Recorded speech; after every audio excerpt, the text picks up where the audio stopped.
ആവശ്യത്തിനുള്ള തേങ്ങ ഇട്ടിട്ട് ആവശ്യത്തിനുള്ള ആട്ടയും കൂടി ഇട്ടിട്ട് 2 മുട്ടയും കൂടി ഞാൻ ഇതിൽ ചേർക്കുന്നുണ്ട്.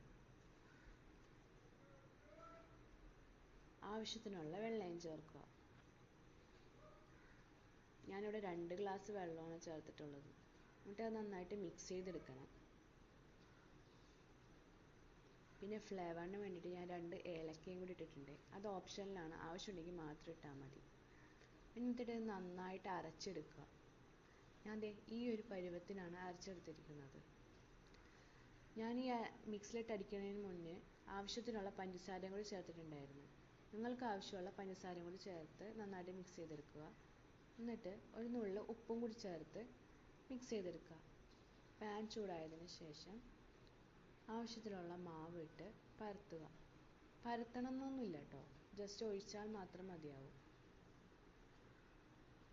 2 സൈഡും മാറി മാറി ചുട്ടെടുക്കുക.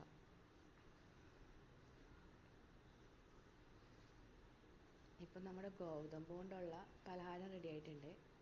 ബ്രേക്ക്ഫാസ്റ്റിനാണെങ്കിലും വൈകുന്നേരമാണെങ്കിലും ഇത് കഴിക്കാൻ നല്ല ടേസ്റ്റാണ്. കറി ഒന്നും വേണ്ട, മധുരം ഇട്ട് വെക്കണതുകൊണ്ട് കറിയുടെ ആവശ്യമേ ഇല്ല. എനിക്ക് 2 മക്കളുണ്ട്. അവർക്ക് ഇത് ഇങ്ങനെ മാവ് കൊണ്ടുള്ള ഇതൊക്കെ ഉണ്ടാക്കുമ്പോൾ ചെറുത് ഉണ്ടാക്കി കൊടുക്കുമ്പോൾ അയച്ചൊക്കെ വലിയ ഇഷ്ടമാണ്. അപ്പോൾ എൻ്റെ മക്കൾക്ക് വേണ്ടിയിട്ട് ഞാൻ ചെറിയ രീതിയിലും കൂടി ഉണ്ടാക്കി വെച്ചിട്ടുണ്ട്. അങ്ങനെ നമ്മുടെ ഗോതമ്പ് കൊണ്ടുള്ള പലഹാരം റെഡി ആയിട്ടുണ്ട്.